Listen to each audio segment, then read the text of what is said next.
and welcome to the Golden Hour. I am Golden Duffy, your guest, and I have a super intense and deep conversation that is happening today with my amazing friend, Ted Canto. I would like to tell you all about Ted. In today's rapidly changing and complex world, the need for strong, effective leaders has never been greater. With over 12 years of leadership skills and training in the military, business, and personal growth world, Ted has passionately dedicated his set of skills to teach, mentor, and inspire men with the tools and guidance they need to become the kind of leaders who can inspire and motivate others, build strong teams, and create positive change in the world. Ted's coaching and the Men to King community focuses on helping men develop and embody strong, effective leadership skills designed to help men become more confident, assertive, and decisive leaders in their personal and professional lives. Ted teaches men to tap into their masculine energy and use it to create a strong sense of purpose, direction, and clarity. Our program encourages men to embrace courage, determination, and resilience, while also learning how to balance these qualities with empathy, compassion, and emotional intelligence, one of my favorite things. Our community and movement is grounded in the belief that effective leadership requires a balance of masculine and feminine energies. It recognizes that both men and women possess these energies, and that in order to be truly successful as a leader, it is important to learn how to integrate and balance them. So excited for this conversation. Welcome, my friend Ted. Wow. Thank you for having me. Listening to that bio, it kind of made me a little teary-eyed. I was like, whoa, do I do all that? Isn't it amazing when you actually hear? So I was on a business call the other day and we were going over everything I've done the last couple of years. And then you sit there and you go, wow, I've really done stuff. Yeah. I mean, I'm not joking. It really kind of choked me up a little bit. I'm like, oh. And I always feel like those tears, first of all, thank you for being vulnerable. I also feel like those tears are that's our connection to source. That's our connection to God saying, you're on the right path and you're doing the things that really make a difference in this world. And I just applaud you for that. We need more men like you for sure. And women, right? Yeah. Thank you. Yeah. I love that. I love the idea of the balance of the masculine and the feminine, because I think we've gone very extreme in our societies, extremely masculine to, feminine women wanting to have a movement of their own. And it's like, why can't we just balance this in a way where we all get along and we all understand each other? And there's that balance of, determination and passion, but there's also nurturing and compassion. And I think when you bring those two things together, that's when our world really is going to operate at a much higher function. Do you agree? Absolutely. It's definitely, it's been a topic, a heated topic in my own household. I have 2 daughters and a son. Obviously, I'm married as well. Yeah. And they've been hearing me do a lot of this work, and they have, even in my own home, they have, I don't want to say the wrong idea, but they have a misconstrued idea of what we're teaching men. And at the same time, I see a lot of this feminism, and I'm all for it. However, they've gotten to a place of, we don't need men. And I'm just like, no, we do. We need men. We need women too. Yes. We need each other. Yes. And as I get into deeper conversations with them, I find that I call it the reckoning, right? Men are upon the reckoning. Decades and decades, if not hundreds of years of bad boy behavior, and chickens are coming home to roost. Yeah. And I get it. I empathize with that. However, it's not the answer. That's still, I get it, not the answer. Yeah. And so my wife challenged me the other day. She goes, well, you can't take on the world, but I can sure be, and I said, but I can sure be a solution to it. You absolutely can. And the idea of, first of all, your children bringing things to the table that, is important discussions, but also part of our healing, and helping our children to recognize the programmings that are going on in society. We are being programmed to division. And when we can come back together and create that balance where we are united in one, and we use our gifts and our talents and our strengths for good, instead of like needing to put somebody else down for what we're good at, right? Right. Bringing their gifts to the forefront, then we're going to find that we're just going to be more productive human beings, I think. So Yeah, absolutely.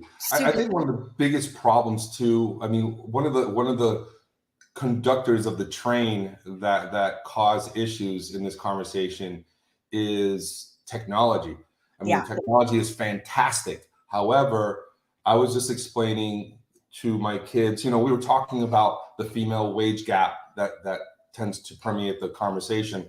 And I said, do you understand that there's elements to that? There's not just, I get it. Definitely women have been held down at many decades. However, that's rapidly changing. And yet through technology, I can take that conversation and I can project it into this immense problem that once you step out the door, you're going to be discriminated against. And they couldn't really absorb it. So I said, okay, let's take babies. If we were to talk about, and I hate to say this word out in the thing, but we would talk about child kidnapping or something else, and then we were to say, well, that the narrative is not real or it's just very exaggerated. I'm like, well, it's exaggerated. Through that framing of the message, I'm anti-babies. I can be painted as anti-babies, right? Well, I love babies. Hold on. However, well, you just said that that's not true. It's not true. Well, you're anti-babies. How about it? How about if one baby gets kidnapped? Then it's one baby too much. However, it's not like every baby's getting kidnapped, right? And so that's the problem with technology. I think in social media, I think we take that messaging and we can really run amok and march the army off the cliff. Make it so extreme that it becomes, part of the dogma of society that's not necessarily serving the greater good, serving that higher state of consciousness where we're all coming together in an awakened state where we're not just spouting something that we saw on social media. And I have kids that are, young adults as well. So I see a little bit of it, but I work to keep everybody awake in this house, Yeah. And I'm lucky that they come along with me, but there are things definitely that we don't agree on, and I don't need to agree on everything, but I do want everyone to be aware of programmings that don't serve unification, for sure. Yeah. Absolutely. So what was it like growing up for you? And, what was your idea of becoming a man? Like, what were some of the memes and beliefs and programmings that were kind of handed down to you? Well, I'm going to make it brief because it's a saga of a story. Yeah. My parents were political refugees. They came to this country based on the idea that they were going to get killed. Wow. and so once my parents got here, my dad, my father took off and left my mom pretty much alone to fend for herself, 3 boys and a daughter in New York City. This is during the time of the, for some of us who are aged a little bit, we remember the sweatshop, the sweatshop era or decade, where a lot of people were migrating to the United States and filling in the sweatshops of New York and LA and so on. And so my mother was part of that generation. This was back in the late 60s. And so my upbringing personally was, we lived in poverty. My mom struggled to make ends meet and kept the lights on, and she wasn't around a lot. My dad pretty much was off doing his adventures, really wasn't around. And so what's interesting, it's a conversation I'm having a lot lately, and especially because my mother and my father passed away like weeks apart, ironically, over a year and 4 months ago. Wow. And looking back, I'm going to try not to choke up on this. Go ahead. Looking back, the stories, one of the part of the question was, what did I get out of that is I got a lot of things that were great and some things not so great. And one of the things that were great was that my mom would always make sure that the boys in specific, and my daughter, my sister as well, we learned how to cook, clean, iron, wash our clothes, just take care of ourselves. Amazing. The bad side of that is that right behind those lessons, she would always look at me and say, I'm teaching you this so that you never depend on a woman. Wow. And so there started my lesson in masculine and feminine polarity, right? I just didn't know it until much later on in life. And so what a message that, like, what a belief system that is to unpack when you start getting in relationships with women, of having this underlying, I don't need a woman, right? this Did that like is carry through? this is the image of what Yeah. that looks like, Wow. right? And so in that, my mom wasn't around, right? She was working all the time. Yeah. And I generated the idea that perhaps I'm not special enough or lovable enough. Like my mom's not around, my dad sure isn't around. He's over there somewhere. I don't know where he's at. And and kind of full fast forward into the future where right after I passed away, my mother passed away. Somebody came up to me at an event, and he knew of my parents passing, and he said, "Hey, welcome to the Adults Club." Yeah. And I said, well, what a peculiar thing to say to someone. But I said, okay, proceed. Tell me, explain. He goes, well, we all have an attachment to our parents, and whether healthy or not healthy, and it's multidimensional. But the fact is, there's some part of us that still latches on to mommy and daddy, and mommy and daddy aren't around anymore. So welcome to the Adults Club. I was just like, Wow. yeah, I was like, huh. That's I'm like, better. That's better than thinking of it as the orphans club. I like that. The adults club. yeah, Like you're finally standing on your own, you know. It's like you finally don't have those cushions, if they are cushions for you. A lot of people don't have that, but if you are blessed enough to have that, you don't have that, at least in the physical realm, right? yeah, and not only that, the cushion, the toxic programming Yes. around that as well, Yep. because there was a degree, and many years in my I'm going to use this as a point of reference, my marriage, in which I would express resentment towards my mom. Hmm. Um, Towards your and wife from your mom. well, that's another story. Yeah. I, Okay. to my mom, like while she was alive, I'd be like, oh, the Yeah. rolling of the eyes, and like, Mhm. and my wife would say, that's not my upbringing. She didn't like it, Yeah. and she was just like, you may want to watch your tongue, because you may need to bite it at some point. And looking back, it was like, so the programming, getting back to the programming. So when my mom passed away, it was like grown up time. Okay, grow up. And it was just like the reality just hit me right upside the head. And it was, this woman's a warrior. This Mm. woman, this woman left her country. She didn't have, she was middle upper class in the country, and we were from Dominican Republic. Dominican.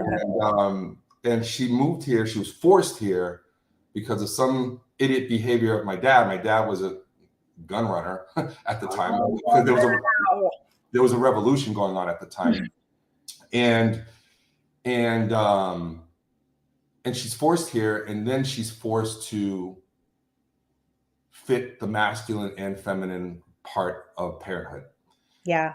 And worked her butt off. And in that, she struggled through mental health later on in life. And it was just, and I remember my mother being this very strong woman because she had to, right? And that was the image, though, that I still have. And the resentment came when she fell apart. Mm. In life, her mental health fell apart. She fell apart. A lot of things fell apart. And looking back, holy crap, we were built on a house of cards anyways, Yeah. right? It And was how old were you when you started to see that?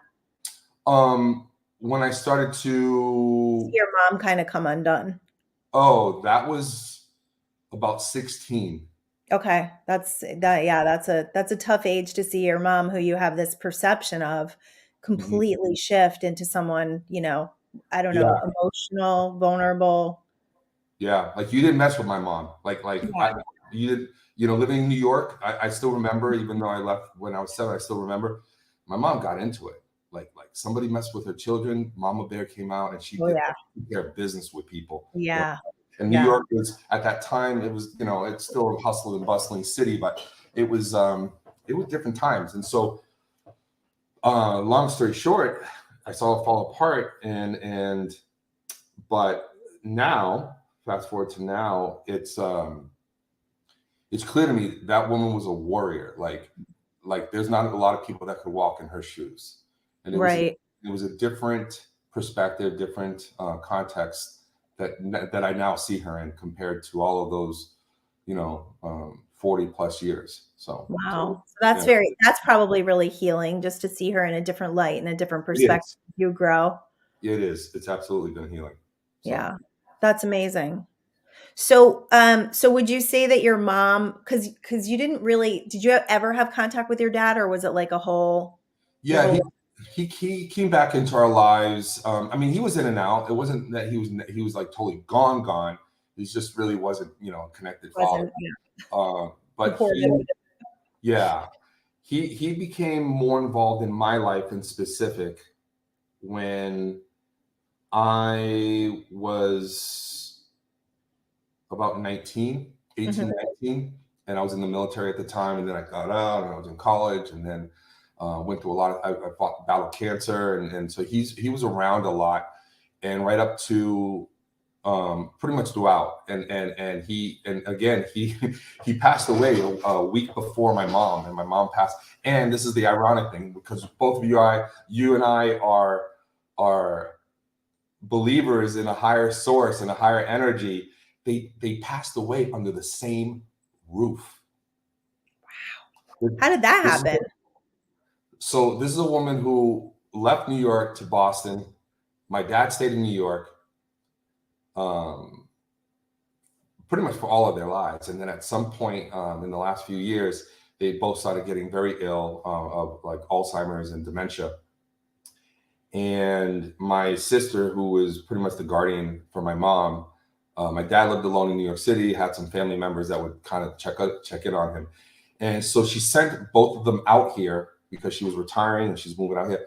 And we put them in an assisted living facility together.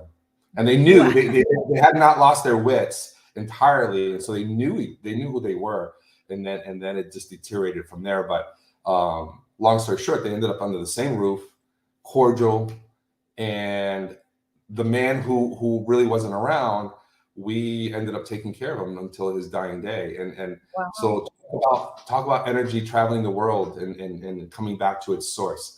And Well, yeah, and you look at the soul contract there. My husband's parents were divorced for like 30 something years, and they died within like 3 weeks of each other. So, I really believe there's soul contracts, and people come into life experiences to fulfill whatever your soul came here to expand and grow from. And a lot of times that comes on the heels of trauma, of divorce and things like that. So I definitely believe in that. How amazing is that?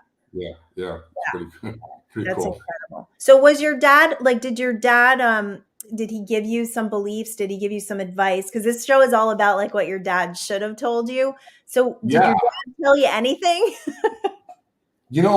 I believe in genetic memory. There is science behind it. Um, I've always been. I hate to make these claims about myself. I still have some programs around it, but Yeah, yeah. I've always been the consummate intellectual ever since I was a kid. In Okay. fact, my friends used to making fun of me, like meteorologist Ted Canto in the house, and so all this other stuff. And so my dad was an encyclopedia, walking encyclopedia, and I was hardly around him, so it was really odd when people would say, "Man, you're like just so like your dad," and Oh, didn't really weird. make sense. Didn't make sense to me. And my dad really is. I mean, you would talk to him and you would swear he met, Chairman Mao. And I mean, it was just he would just talk about anything and everybody and like just different things. And he would capture your attention. And I definitely have that in me. I have the thirst for knowledge, the thirst for intellectual conversation and dress. My dad was a dapper man. Really? Oh yeah, like he's the guy that wore his little fez hat to the corner store, with Love the top it. hat. And so definitely picked up some of that, and you know, he was a complicated man. I mean, obviously, Was he successful? I mean, in the eyes of like, not necessarily like, supporting your family, but was he like successful in business or anything like that? he was a hustler. So, Okay. he never really learned English to his dying day, which was really weird. But That amazes me when people can live in our country and not know the language. I'm always like, how do you do how did that? he do that? And I mean, he would understand you, Yeah. but he could not communicate back, you know, and he would only pick up so many pieces. So to the point, he was a hustler. He was able to in the street in New York City. There's just so much commerce. There's so much movement being done on a daily basis. There's always an opportunity, and Right. from drugs to selling pencils, and Sure. and and he would just go to the sweatshops that are still there. You know, they're not called sweatshops anymore. And he would go there and say, "Hey, I'm going to I'll take 100 of these dresses, and I'm going to go sell them to these other little mom and pop clothing stores, which there's a ton of them back east. Here in the West Coast, that doesn't exist that much. Yeah. Um, and he would sell them, and that's how he made a living. You know, call that successful? I don't know, but he was definitely a hustler. He knew how to make some money. And but you know, no, he never had a profession, and yet his father was a judge, a senator back in the country. His brothers were lawyers. He was just the black sheep of the family. So Wow. And what do you think his challenge was in showing up for you guys? from what I understand, talking to some of the family members, I think he was now I can look back at it and say he probably struggled with ADD at a time Mhm. where ADHD at a time when and a culture in which that didn't really exist or Right. was the conversation. But they used to call him Rapalito Loco, Oh, Raphael, crazy Raphael, right? Crazy Ralph, and so he was always problematic, from what I understand. So then experiencing him, and he would be very combative. He could go from 0 to 60 like that, and yeah. then smile at you at the end. And so, you know, looking back, I definitely believe that he struggled with something there. And so Yeah. that Yeah. was, yeah, Just being able to focus and channel his energies in a productive way. yeah. And ADHD individuals, most of my experience has been they're brilliant, right? They Yeah. suffer from all these other things, or they're challenged in so many other areas, but they're brilliant. They're quick thinkers. I definitely have some ADHD in me, and I just had a conversation on my last show with a gentleman and we totally addressed this. And he was, we were giving tips about, if because it's been so labeled to people's detriment to yeah, believe that there's something wrong with them when the truth is you just have a really strong energy field and you have a lot of interest. And whenever you're having a hard time focusing, it usually means that you don't have a strong interest, a strong enough interest. So he was saying that he does things kind of on a loop. So he knows he can only do a certain amount of things. So eventually he kind of comes back to things and yeah, finishes them because he's not always chasing, the next thing. He kind of gives himself like a set. So we were just talking about the fact that, we expect kids to sit and behave and be quiet when really the truth is like we have a lot of different interests and that shouldn't be labeled as something that is detrimental. You just need to find a way to channel it so you can focus your energies in a lot of different ways and become productive. absolutely. Yeah. Yeah, I often see things I see things at the end. Yeah. I envision it gets me in a lot of trouble too because I can play it out. Yeah. Like, okay, Golden, what's going to happen is if you go there, you're like, you don't know what you're talking about. Okay, you know, maybe I really. Then I'll look to them. Maybe I really don't. So I'll just shut up now. And then Right. next thing your hand gets burned, and you're like Yeah. looking at like you know. But but the problem with that too is that because I see the end, I can move very quickly towards that. And the problem with that is that I miss all of this Yeah. stuff happening over here. Yeah. So often I'm Yeah. looking back and looking at, I'm like the bull in the china shop, you know, and I'm like, oh, I got to the destination, but there's a lot of carnage back here. And, Yes. and to that, that's been a lot of my life. And Yeah. you know, to the conversation about what I've learned with my dad and where I am today as a leader, as a man, as a father, a husband, even with my family, I was the bull in the china shop. You know, I caused a Mhm. lot, got to a lot of cool places, but I caused a lot of harm on the way there, you know? Right, right. So it's learning how to manage that so that you can get to the places that you want to get, but also kind of honor everything that's going on. I mean, I feel like as far as men that are supporting their families and really, like the biggest breadwinners in the family, and I know a lot of that has changed, but even in our dynamic of our family, it's like there's so much pressure, right? I remember listening to this guy once a long time ago when I was in Bible study, and he's like, there's this quiet desperation. And I think this is why men are so angry and why they're so resentful, because so much pressure has been put on them, but never to the point where they understand their emotions or have time to even understand their emotional field, or being a good husband or being a good friend.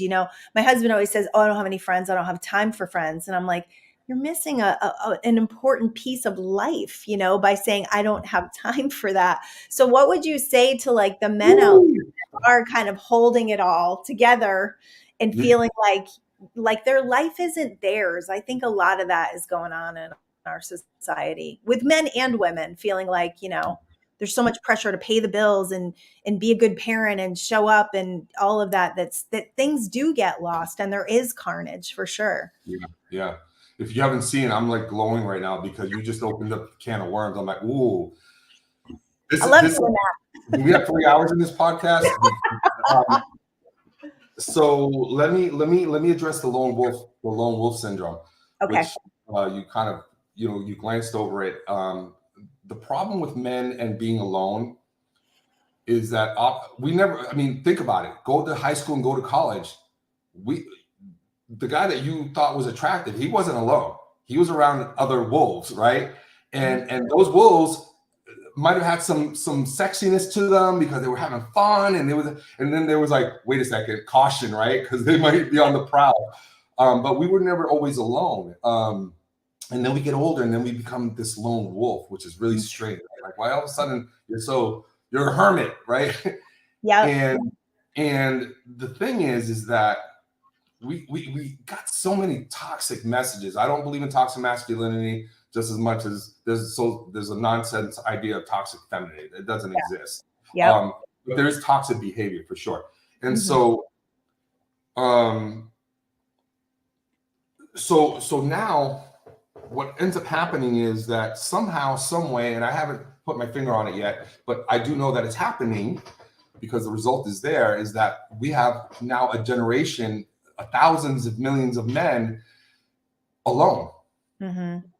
With wives, with children, and with other men friends that they don't hang out with. Yeah. Right? Yeah. Or connect deeply with, right? Connect deeply with. And it's a couple of things. It's the mask, what we call the proverbial mask. The mask is like, hey, how you doing, Goldyn? Fine. How are you doing? Fine. Pull the curtain over and my life is in shambles. Okay. Yeah. And the thing is, me and my wife were having this conversation today. There's vanity and then there's competition. What's the difference? Most women dwell in the world of vanity, and men deal with the world of competition. Yet they're really both the same. They're driven by the ego, and the ego can be a good thing, and it can be also a detrimental and destructive thing too. And there's a couple of things that happen in the lone wolf syndrome. Our ego gets the best of us, our competition, but we don't know how to be a healthy, egotistical man, right? That kind of sounds an oxymoron, but there is good things with having an ego. Sure. And so we've never really gotten good mentorship with that. Now, with that, we end up being alone. We have society messaging that tells us to shut up, put up with it. Men don't cry. And I'm supposed to have it all together. Yep. Because I'm the provider, right? Yeah. And so it's the whole patriarchal argument. And to some degree, I am, right? Yet now you have feminism that's brought great things to the table, but now there's also a disconnect in understanding that men are having issues. And I've seen it. I've had women attack me when I talk about men's issues because the reckoning, right? Going back to the reckoning. Well, you don't really have a voice. You don't have a say. You guys have really screwed things up long enough where I really don't care, right? And that is a conversation that is taking place now. Yeah. It's not all women, but it's definitely taking place, and technology is helping to echo that out at a much larger and faster pace. And so now, where do I go as the lone wolf? Who do I talk to? Because I can't talk to Tim. Tim thinks I got it all together. Right. Little do I know that Tim doesn't have it together. But we're now both behind our mask going, "Hey, Tim, what's up? Everything's good, man." Yeah, you know, here. Yeah. And yet, so we're stuck in this trap, right? And we don't know how to get out. And then when we go back to talk to our wives, well, hold on, I thought you had it all together. I just had an aha, Ted. You just caused an aha for me. And this has to do with my husband for sure. So we have 4 daughters, and women, because they are really super connected to their emotional field, we have overridden the emotions for men because we don't recognize that they have emotions, because we've never witnessed that until they get to rage, until they get so angry and rage. Well, that's when we see the emotions, and then they're toxic for their rage, right? So in my house, because we have 4 daughters, my husband's emotional field, I mean, now we're getting to that point in our lives where we're having more process with it, but he's never really been able to understand his wants or his needs or his desires, because he's been so busy taking care of everybody else's emotional field. Absolutely. And the extreme to that is that now he's showing an emotion to a group of people, happen to be his daughters and his wife, that are not used to seeing it. And so the unfortunately, the instant message that can permeate the brain is weakness. Yeah.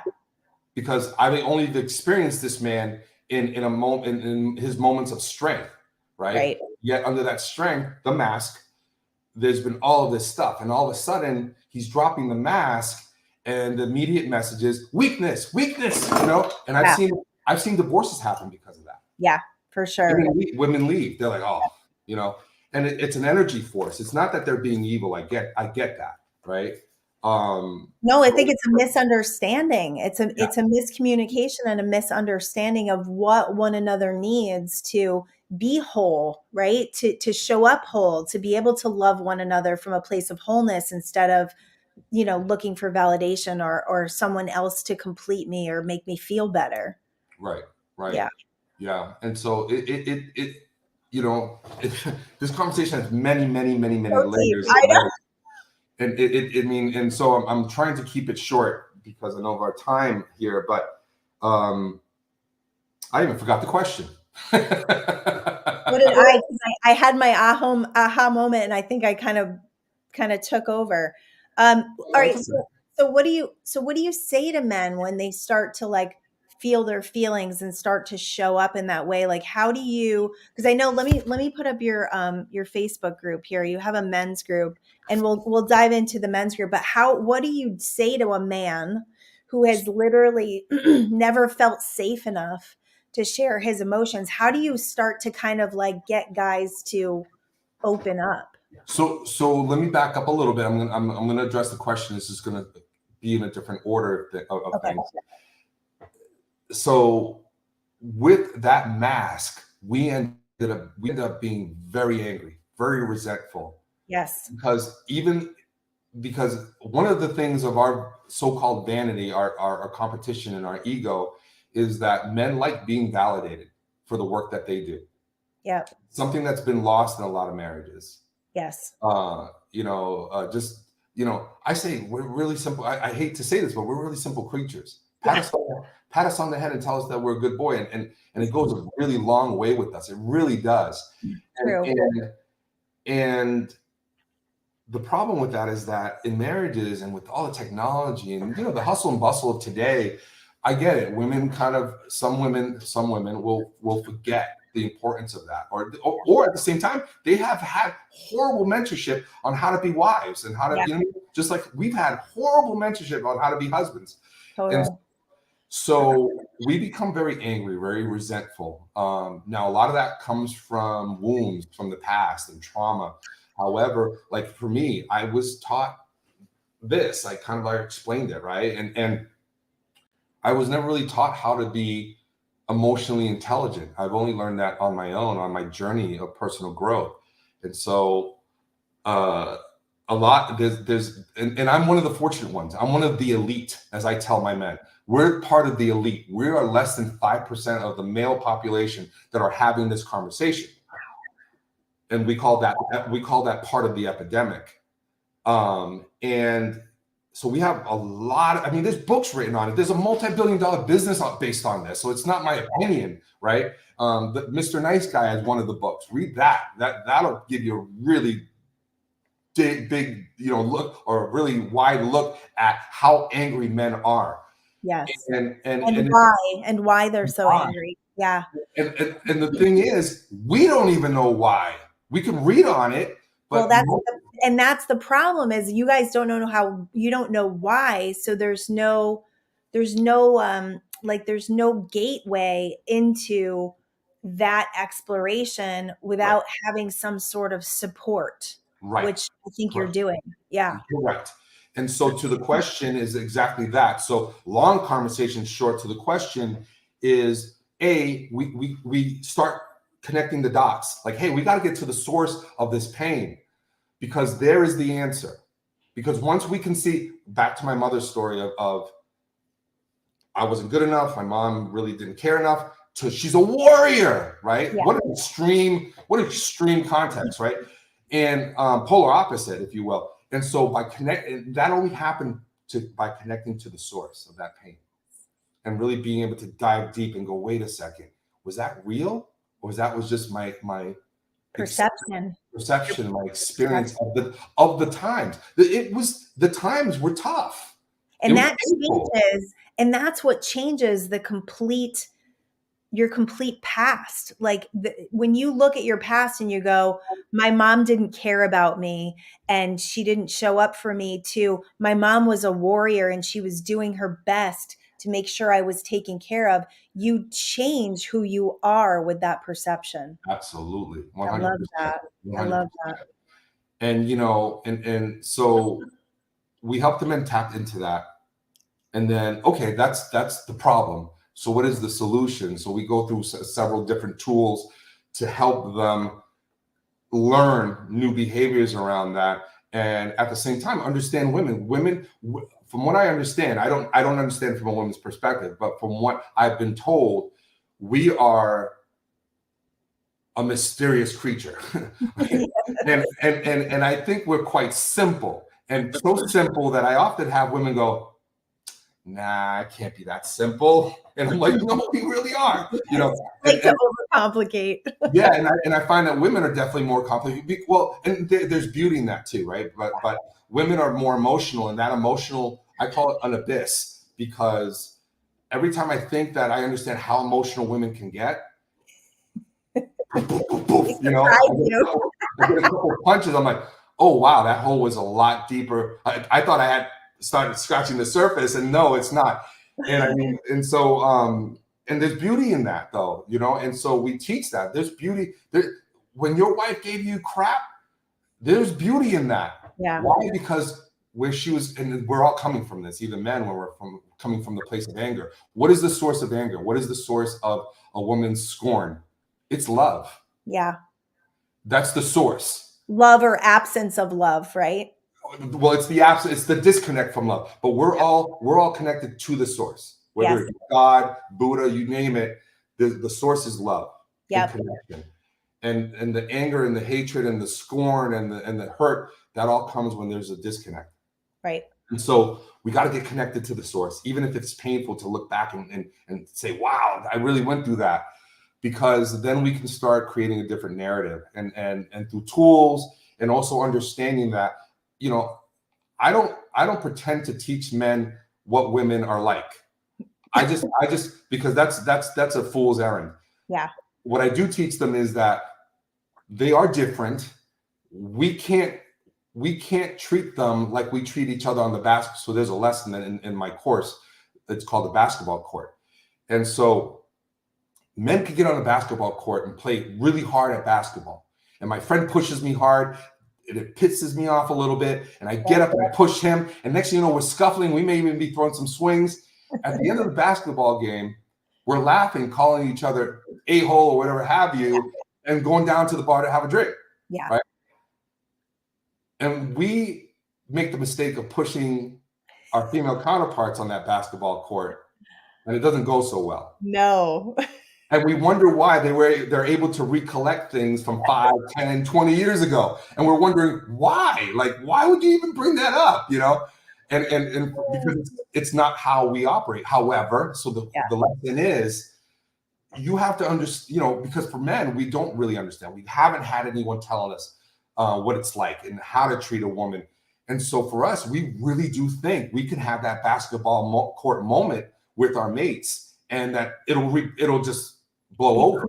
It'll be fine. Yeah. It'll be fine. You know, it'll be fine. Like it wasn't a big deal, because it's not a big deal for us, but it is a big deal for us. It's always a big deal for us. My husband always says to me, honey, turn the page, because we get stuck in something, and then it's like we want to talk about it and we want to ruminate over it, and like we're processing it. And that's how women process their emotions and how they feel. And that's part of our healing process. For you guys, it's kind of like he just flips the switch and he's like, okay, I'm done with that. But I'm wondering, now this is coming to me, if that's a mechanism for not addressing the emotional field, which I do think my husband definitely does, because he doesn't feel like he has time for that, or he doesn't feel like there's energy for that. Right. I would challenge what you just said and say, I don't think he might believe that. Really underneath that idea that he doesn't have time for it. And I was going to get to this, so here it is. Cool. What I find that's really happening under the hood is a distrust for men. Yeah. Most men, just like women, often have gone through some hard times. Oftentimes, not always, but oftentimes have gone through tough moments in their lives because of other men. Right. My father. Yep. Right? Yep. I grew up in some tough neighborhoods growing up. I grew up in New York, grew up in a town called Lynn, Massachusetts. Tough town. Still is a tough town. They even have a motto. You don't go in the way Lynn, the city of sin, you don't come out the way you went in. Wow. You know?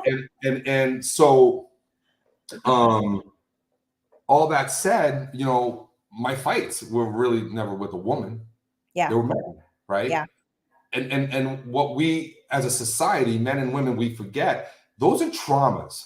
Fighting is a trauma. Is it a necessity at times? Yes, but it is a trauma. It leaves a mark. If it's not if there's nothing loving about it, it leaves a mark. It's a tick mark on the belt. Yeah.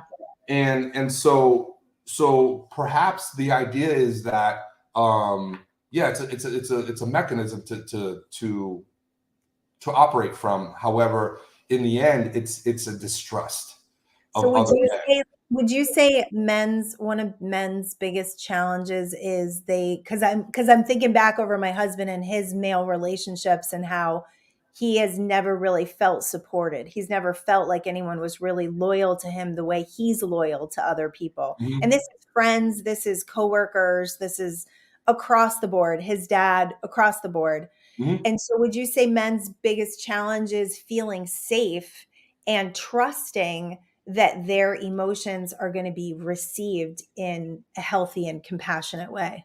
Absolutely.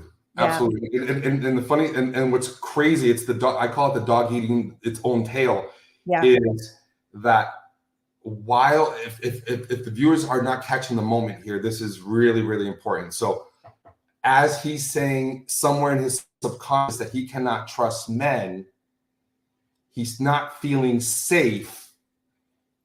Not funny. It's not funny. The ironic thing here is that he is not alone.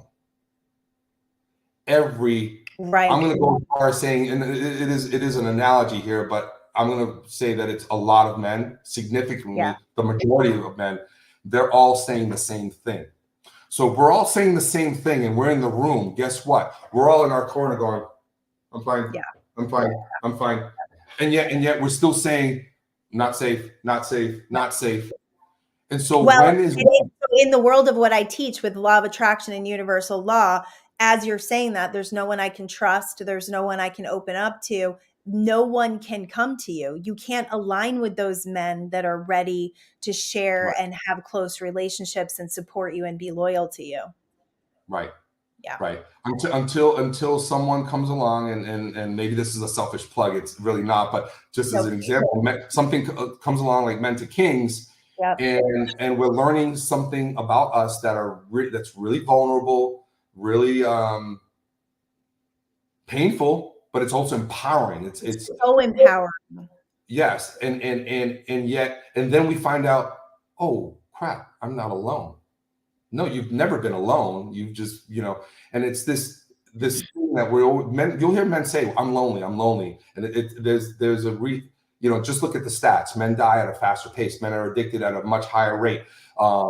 We have a very, very volatile mortality lifestyle, if you Yeah. will, compared to women, because women, and I'm not saying that women don't have their set of problems. Of course they do, but women do a much better job at taking care of their soul than men Right. do. Right. And various means, because you guys are so connected and so maternal and nurturing, you guys can connect to a lot of different things where we're fine. And we're so busy with that. And Well, and it's your identity. So you're yeah, coming into a place with these men, and I've thought about this with my husband a lot because our roles are a little bit like, I'm not raising the kids anymore, so our roles are changing a little bit as far as me going out and changing the world with what my message is. So as the roles change, I'm like, okay, so his identity gets threatened. So mhm. it's like, okay, well then who am I? If I'm not this sole breadwinner, keeping it together kind of guy that just is fine, then who am I? It's kind of like a destructuring of the identity that you've always known. So that's challenging, and you guys have to hold space for that. Oh, absolutely. I mean, and there's a lot I am going to pick on women for a second here. There's a Okay. lot of women who There's a lot of women that listen to this. there's a lot of women, a significant population of women who don't, and I get it. I do have grace for this, that don't have any empathy to this situation. Yes. Yeah. And it's because they've been conditioned to see us behind the mask. So Because we don't know how. I'm not saying that we're like blameless in this, but I'm saying we've never been taught how to yeah, hold space for a man because we're too busy trying to process our own emotions all the time that we don't know that dynamic. yeah. No, I get it. Yeah, I get it. It's the dog eating the tail, its own tail. It totally. really is. Yep. And So so do you guys work with women as well, or is this exclusively for men? Because if you're working with the men, it's like women need to know how to navigate this new identity with their spouse. yeah, so we do talk. We don't talk to women. We bring on a female panelist at some stage to kind of Okay. I'm here. organically prove some things about what we teach, right?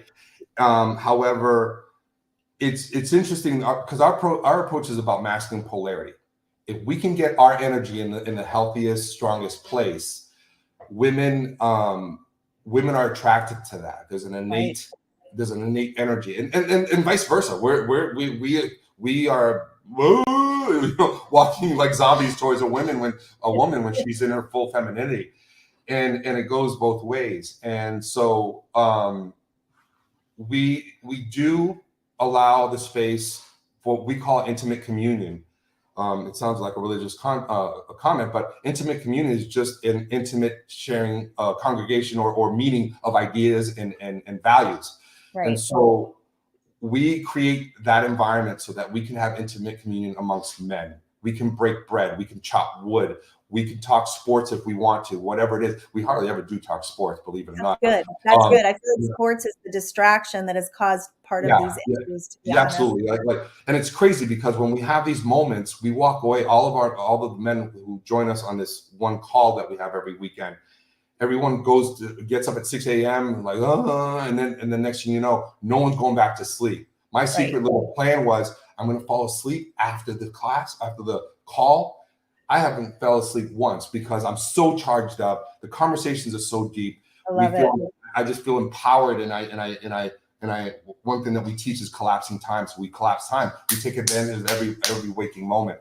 Love it. And so in that, we're trying to teach our men. The goal is to create polarity, so that our women are feel empowered around us to be their feminine selves, be their powerful selves, and not have to worry, because that's the biggest issue. When we're not showing up, women immediately innately throw on the mama bear hat, and that's a recipe for disaster.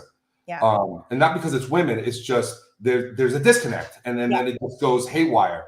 And so we have to be full in both feminine and masculine so that we can come together as I always compare it to a magnet. Flip it around and there's that disconnect, and you flip it around and boom, everything comes back together. So that's kind of what we do with the men. That's amazing. Do you have any advice for our listeners as far as like, I mean, obviously there's a journey that we have to go down of discovery, but as far as like repairing, because I see a lot of couples out here that just like super disrespectful and a lot of bickering and I'm always so grateful. I always tell my husband, I'm so glad that we never went down that road where we, complained about each other and told each other what we were doing wrong. Like my philosophy and his is always what you focus on expands. So as you focus on what's going right, that person is going to align with that frequency with you, and you're going to be able to be in a better place rather than down here in the lower frequencies where there's complaining and issues and challenges. So rising up, especially in the face of challenges, because we've been in like some serious financial disasters like a couple times in our life, and we rose up and became more of a team instead of turning against each other. So if you've got men that you're working with and they've kind of, they've got a dynamic with their wives where it's just this really harsh relationship now, is there an ability to repair that through what you're doing? In fact, one of the things that we teach and discuss in depth is that it really only takes one person to repair the relationship. So true. And oftentimes, whether we want to call it fair or unfair, it's the guy. We have the masculine energy has the ability to fix, right? That's why we call it Mr. Fix It, right? However, we don't really know how to fix it oftentimes. So that's what we talk about, is how do you properly fix the situation without triggering you.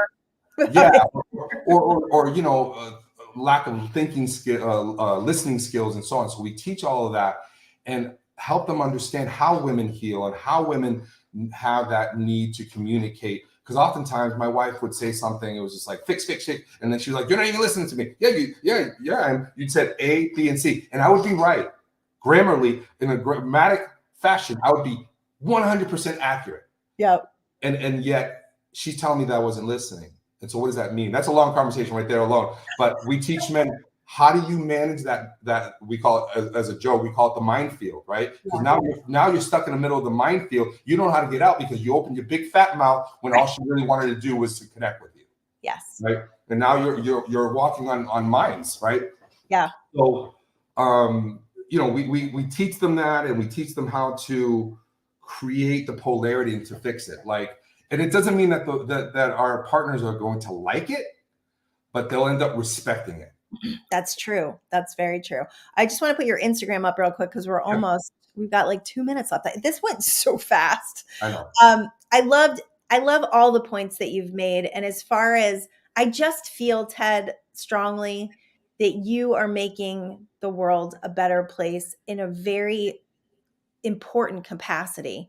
By having these conversations, our suicide rates are out of control. Our, men, like just our society as a whole, being able to be emotionally intelligent, I feel would change everything. I really do. So I want to applaud everything you're doing. And I want to just say, thank you for coming on. I know we've got about probably 25, 30 more conversations in us about this. Oh yeah. So connect with Ted. Here's his Instagram. And I just want to I put your group up several times, but I'm really, I really think it's a super important conversation that we've had, and a lot of wonderful nuggets. So thank you for sharing your wisdom here with us. And I Thank do you. hope you'll come on again, because this was really, there's just so much to unpack, right? Yeah, there is. And it's important, and Yeah. it serves both sides of the fence. This isn't a we against her or they, or and we got to change that narrative. We got to change that language.